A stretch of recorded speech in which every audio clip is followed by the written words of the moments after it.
Welcome. Today I will show you how to initialize the WWPass key app. First, we must open the app on the phone, and there's a quick little demo video we suggest you to watch. However, we will skip it for time purposes in this demo.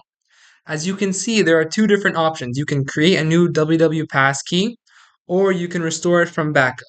In this demo, we will be creating a new key. However, we suggest to create a new backup to save your key for the future, whether you change phones or you lose yours or get stolen.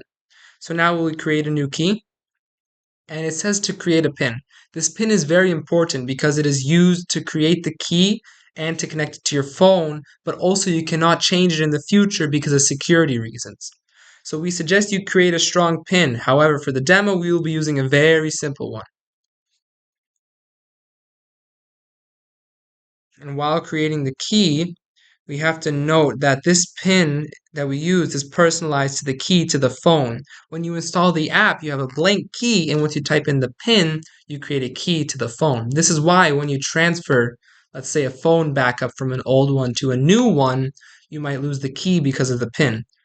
So now we will use our key, and as you can see, it suggests for us to get a backup. So we will dismiss this message for now, but in my next video, I will show you how to create a backup and restore from it.